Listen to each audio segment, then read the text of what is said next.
Assalamualaikum warahmatullahi wabarakatuh. Hari ini Ustazah mau menerangkan tentang bab baru yaitu gelombang bunyi. Kalau kemarin kita sudah belajar gelombang secara umum, lalu ada gelombang stasioner gitu ya. Sudah ada 2 bab gelombang. Lalu yang ketiga adalah gelombang bunyi. Seharusnya gelombang bunyi dan cahaya. Kalau kamu lihat di buku paket atau UKBM itu biasanya jadi satu. Nah, sekarang Ustazah pisah, Ustazah mau bahas khusus gelombang bunyi dulu. Oke, gelombang bunyi adalah salah satu contoh gelombang mekanik. Ya, gelombang mekanik adalah gelombang yang merambat butuh medium. Mediumnya kemarin ada 3, bisa padat, bisa cair, bisa gas, begitu. Ya. Jadi bunyi itu suara yang kita dengarkan itu bisa merambat melalui zat padat, zat cair, sama zat gas hingga sampai ke telinga kita. Gelombang bunyi juga tergolong dalam gelombang longitudinal berdasarkan arah rambatnya, karena dia searah arah rambatnya. Berarti kalau longitudinal, satu gelombangnya terdiri dari apa kemarin? Rapatan dan renggangan, kayak gitu ya, yang gambarnya seperti selingki.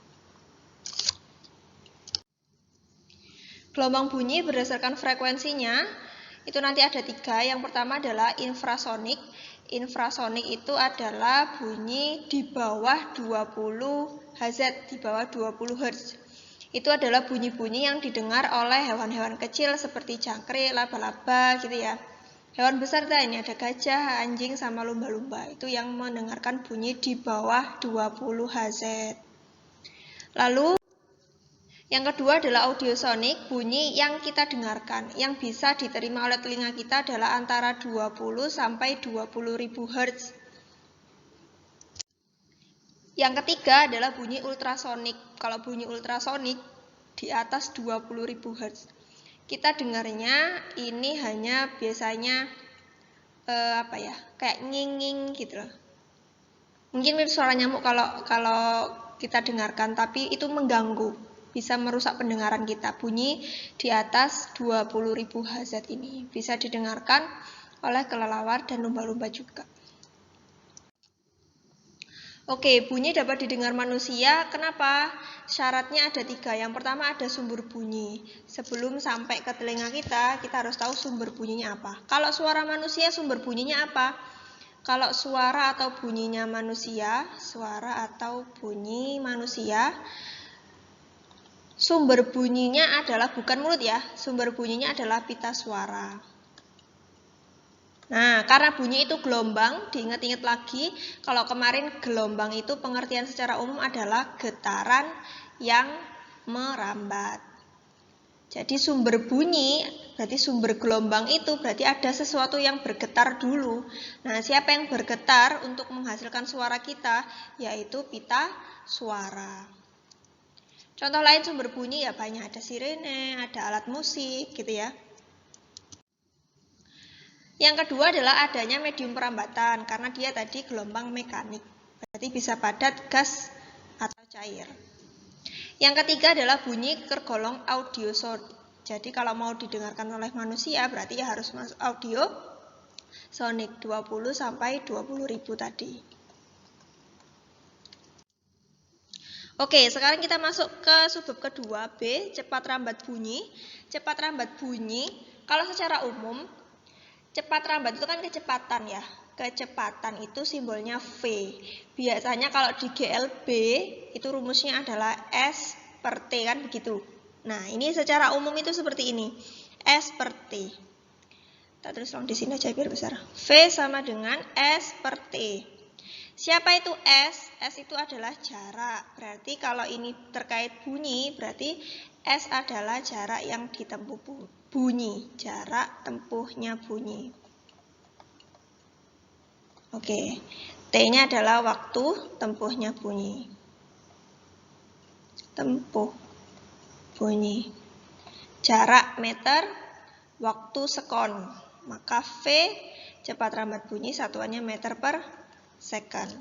Begitu secara umum, sama seperti konsepnya GLB. Nah, biasanya yang secara umum ini digunakan untuk mengukur jarak tebing. Misalkan ini ada tebing ya. terus ada orang berdiri di sini. Nah, dia mengeluarkan suara.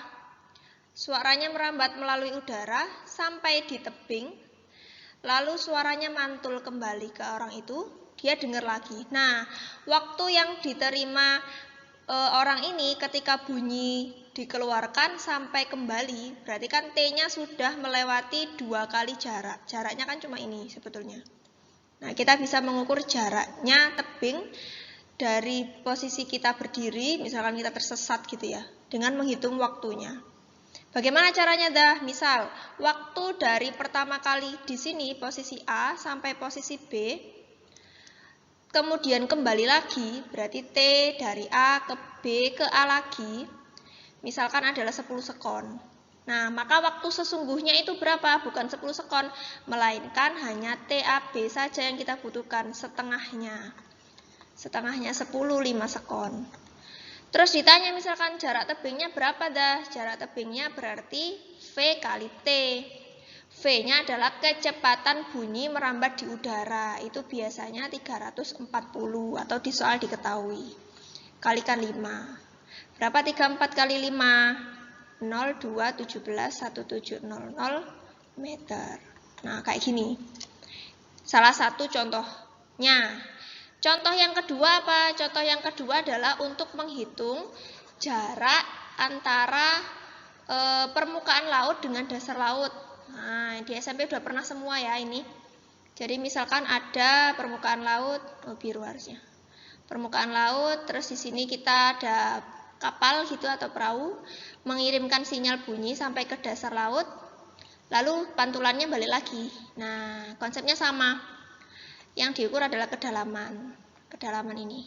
H atau S boleh. Sama konsepnya, H adalah V kali T, kecepatan bunyinya berangkat tadi berapa, waktunya adalah separuh dari waktu pantul. Gitu ya, mirip seperti tadi konsepnya. Pokoknya waktunya harus dibagi 2 dulu kalau diketahuinya waktu diterima kembali. Sekarang cepat rambat bunyi pada dawai. Dawai itu apa sih? Dawai itu contohnya kayak gitar gitu loh. Dawai, senar. Nah, di dawai kita bisa mencari kecepatan bunyi dengan cara akar F per mu. Nah, siapa itu F? F adalah gaya tegangan tali. Jadi misalkan kalau kita punya dawai, kalau di laboratorium itu biasanya ditahan gitu satu senar, lalu di ujung yang lain itu kasih katrol kecil. Nah, ini digantungi sesuatu beban. Nah, ini F-nya. F adalah tegangan tali atau senarnya atau dawainya. Satuannya Newton seperti biasa. Mu itu siapa? Mu itu adalah massa jenisnya tali. Massa jenis tali. Nah, massa jenis tali di sini, tali biasanya kan kalau massa jenis itu rho. Rho sama dengan massa per volume gitu ya. Tali di sini dianggap tidak punya volume tapi hanya punya panjang. Maka rumus mu-nya bukan lagi M per V tapi mu itu adalah M per L, massa per panjang tali saja. Garis itu sini. Nah, pakai ini. M-nya adalah massa tali atau dawai, kilogram. L-nya adalah panjang tali. Kilogram. Sorry. Meter ya. Meter. Maka massa jenis satuannya kilogram per meter. Begitu rumusnya akar F per mu. Selain itu bisa kita cari juga dari rho juga. Kalau misalkan diketahui ternyata ada rho yang pakai satuan kilogram per meter kubik. Gimana caranya dah?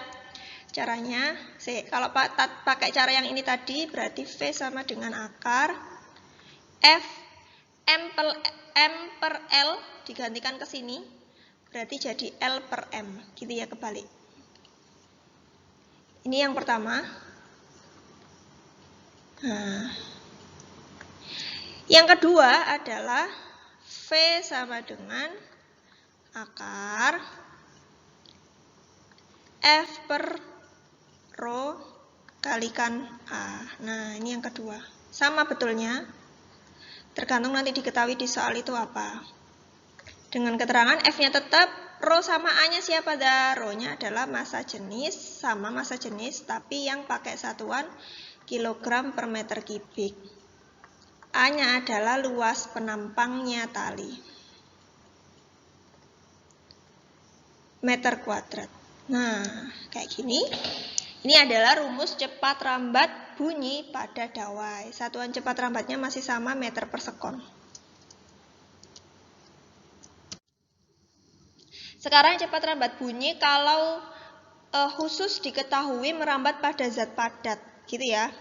Jadi V-nya bisa dicari selain pakai S per T tadi, bisa pakai akar E per rho. Nah, apakah ini harus hafal? Nah, ini kalau yang cepat rambat ini konsepnya memang mengetahui aja. Jadi ya kalau bisa dihafal ya dihafal. Sering keluarnya di UTBK. Kalau di soal-soal ujian biasanya jarang keluar. E itu siapa dah? E itu adalah modulus Young. Masih ingat ada modulus Young di bab elastisitas? Nah, modulus Young ini satuannya adalah Newton per meter kuadrat atau boleh Pascal juga boleh. Rho-nya sama. Rho-nya adalah massa jenis zat cairnya. Zat padatnya. Kilogram per meter kubik. Gitu ya. Yang kedua, pada zat cair mirip seperti zat padat, hanya saja beda nama. Nah, pakai B per rho. Kalau B itu apa dah? Kalau B itu modulus bulk namanya. Jadi modulus khusus zat cair, ini namanya modulus bulk. Nah, rho-nya masih sama yang kayak tadi, massa jenis, kilogram per meter kubik. Yang terakhir adalah untuk gas. Nah, yang untuk gas ini agak berbeda. Jadi, cepat rambat bunyi ketika melalui udara itu bisa dicari dari V sama dengan akar gamma kali R kali T per MR. Nah, ini lebih ke rumus gas ideal. Ada hubungannya sama gas ideal. Kamu kan sudah ya gas ideal kemarin. Ada R, ada T, ada... Kita kasih keterangan, siapa itu gamma? Gamma adalah tetapan Laplace. Dibuka lagi bukunya, berapa tetapan Laplace itu? Lalu kalau R adalah tetapan gas ideal. Ini juga cek lagi di bukunya berapa, tinggal dilengkapi. T adalah suhu mutlaknya gas yang dibuat medium. Berarti kalau suhu mutlak harus dalam satuan Kelvin. MR adalah massa molekul relatif gas. Kilogram per mol. Nah, kalau MR-nya nggak diketahui, sudah dicari. MR kan ada rumusnya itu. M per N. Betul ya, Rek? Nanti dicek lagi rumusnya. Next, frekuensi bunyi. Frekuensi bunyi itu ada nanti ada beberapa yang akan kita bahas. Yang pertama untuk pengetahuan aja ada yang namanya resonansi. Biasanya yang terkenal adalah resonansi Garbutala. Pernah dengar Garbutala? Garbutala. Jadi garbu yang ada di laboratorium kayak gitu. Ada yang 2 gini, ada yang 3 gini kayak garbu kita. Nah, kalau misalkan satu jelek ya. Kalau misalkan satu kaki garbu ini bergetar, digetarkan gitu. Nah, maka ternyata samping-sampingnya ini juga ikut bergetar. Nah, peristiwa bergetarnya suatu benda karena benda lain itu berarti dia sedang berada di frekuensi yang sama. Namanya resonansi. Jadi kamu misalkan temenmu bergetar, terus kamu tiba-tiba ikut bergetar, nah berarti kamu sama temenmu sedang berada di keadaan resonansi atau frekuensi yang sama. Yang kedua adalah frekuensi nada. Frekuensi nada ini nanti kita bahas frekuensi nada pada dawai sama pipa organa. Pipa organanya nanti ada dua, pipa organa terbuka sama pipa organa tertutup. Oh, terbuka itu biasanya Ustazah pakai B. Pipa organa terbuka sama pipa organa tertutup. Nah, kita bahas satu-satu. Yang pertama adalah dawai. Dawai itu kalau kita gambarkan seperti senar gitar gitu ya. Nah, misalkan dawai ini punya panjang L. Senar gitar itu berarti dimulai dari simpul, berhenti juga di simpul. Kalau ini kita petik, maka akan terjadi gelombang bunyi gitu ya. Nah, nanti yang pertama akan kita cari adalah frekuensi nada dasar. Frekuensi nada dasar. Atau simbolnya adalah F0. Kalau nada dasar saja berarti F0. Nah, ketika kita petik, nada dasar itu akan menghasilkan gelombang terkecil yaitu setengah gelombang. Dari simpul ke simpul itu setengah gelombang. Sepanjang L terjadi setengah gelombang atau setengah lambda. Nah, ingat rumus umumnya frekuensi adalah V per lambda. Ini sudah ya di bab gelombang yang kemarin. F sama dengan V per lambda. Nah, untuk frekuensi 0 berarti yang kita cari frekuensi 0, V per lambdanya sesuai gambarnya frekuensi 0 yang ini. Berarti lambdanya kita rubah berapa L? 2L. Maka kita masukkan di sini F0 sama dengan V per 2L kayak gini. V-nya apa dah? Kalau V-nya nggak diketahui ya pakai rumus yang di awal tadi, V sama dengan akar FL per M itu yang di slide sebelumnya ya. Begitu untuk nada dasar. Sekarang kita cari untuk frekuensi nada atas pertama. Jadi yang kedua adalah frekuensi nada atas pertama atau nada dasar atas pertama gitu. Pokoknya ada kata pertamanya. Nah, ini yang dicari berarti F1. Kalau F1 berarti gambarnya sedikit berubah. Untuk panjang L yang sama tidak terjadi setengah gelombang tapi lebih.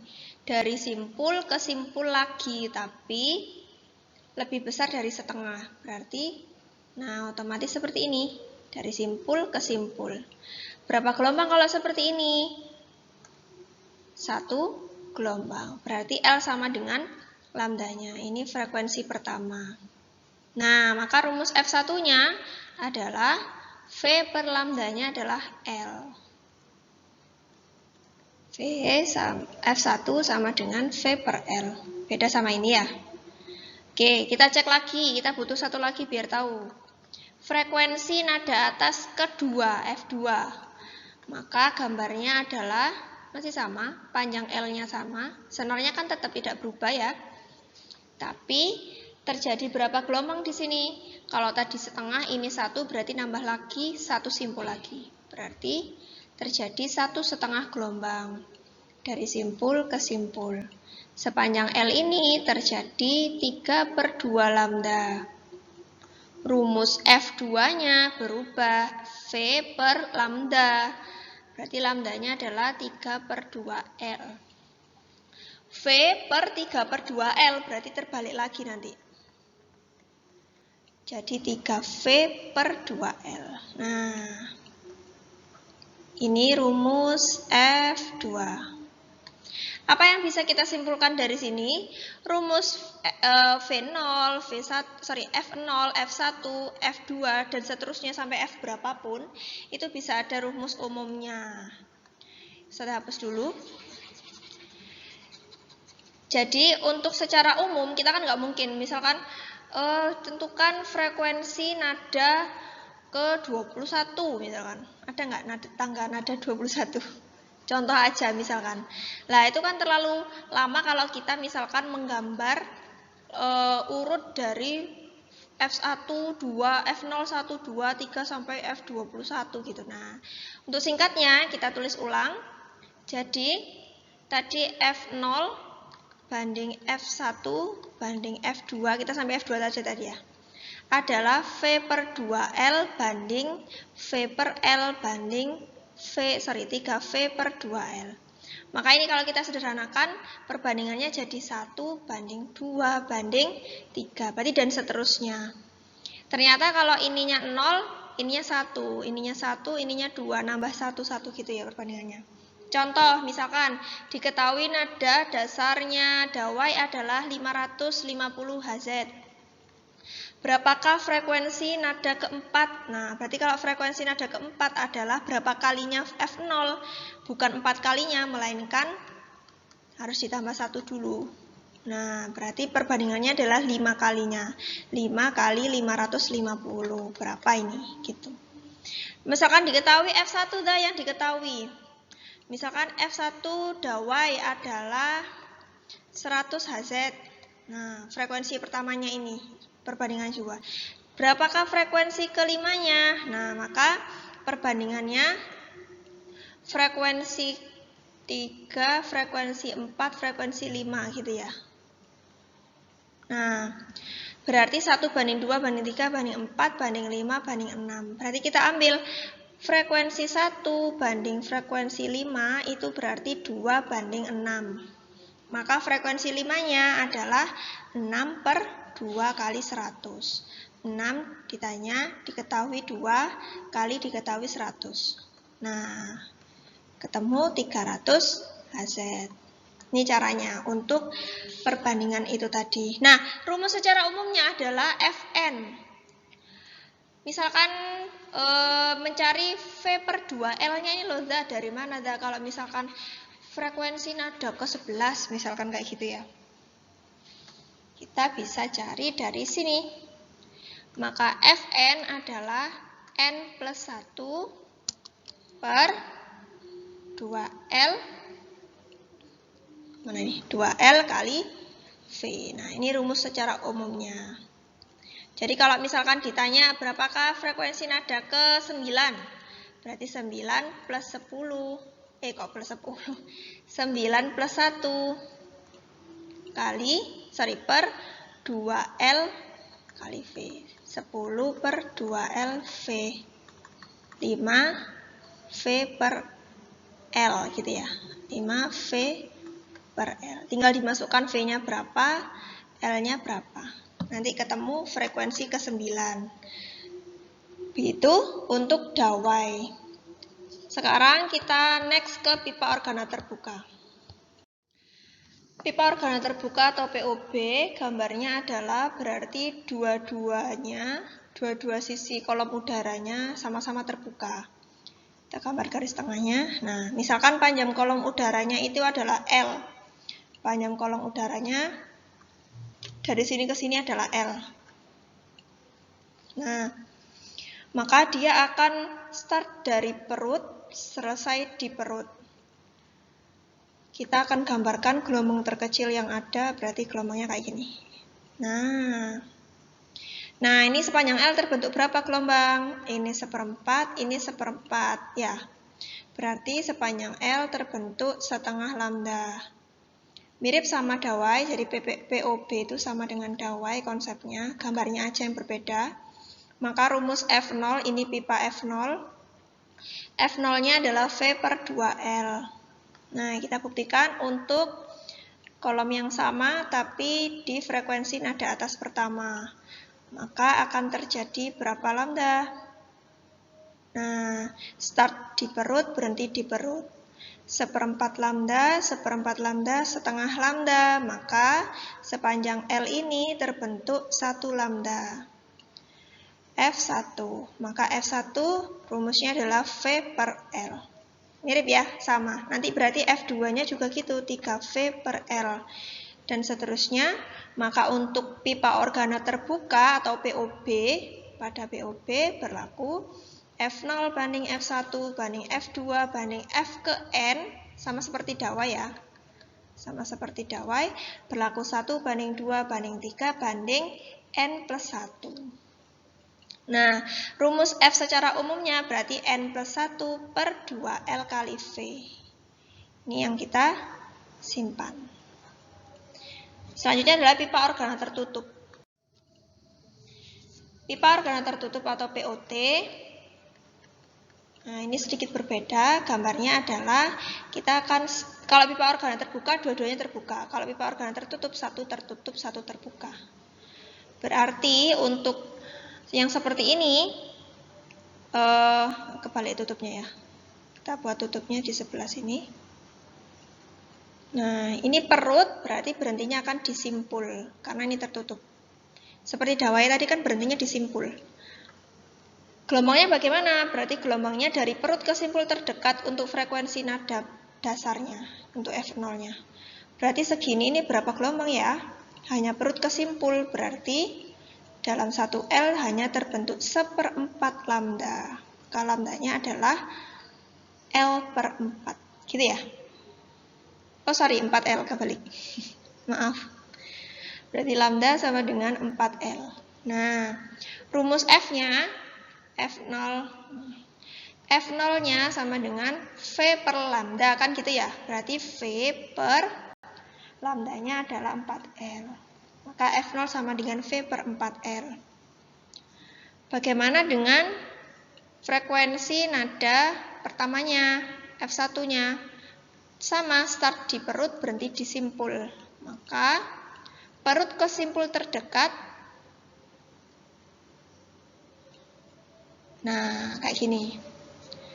1/4 ditambah setengah. Berarti untuk sepanjang L ini terbentuk 1/4 tambah setengah berapa? 3/4 lambda. Maka lambdanya adalah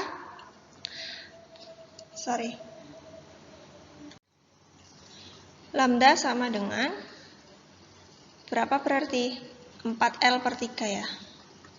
Nah, masuk ke rumus F-nya, F1, ini F1, nada dasar pertama.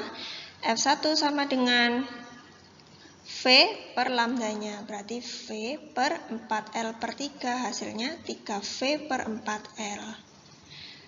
Nah, nanti kalau kamu gambar lagi untuk F2, ini polanya akan bertambah. Jadi 1/4 lambda bertambah berapa menjadi 3/4, nambahnya adalah setengah lambda, gitu ya. Jadi nanti F2-nya pasti nambah setengah lambda. Kalau begitu lambdanya nanti L-nya sama dengan tambah setengah. Berapa tuh tambah setengah? 5/4 lambda. Maka lambdanya adalah 4L per 5. Nah, masuk ke V2-nya, rumusnya V sama dengan 4L per 5. Jadinya 5V per 4L. Tuh, polanya udah kelihatan. Yang ini V per 4L, ini 3V per 4L, ini 5V per 4L. Maka bisa kita tuliskan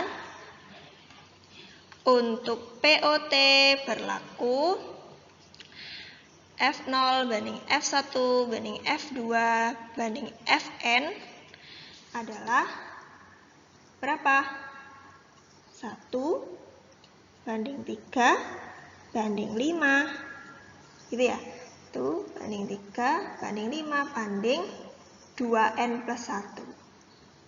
Gitu ya? Jadi rumus Fn-nya adalah 2N plus 1. Bisa kita tulis per 4L kalikan V. Nah, ini kesimpulannya. Begitu. Setelah ini Ustazah akan menjelaskan tentang gejala gelombang bunyi di part 2. Lanjut ya nanti di part 2.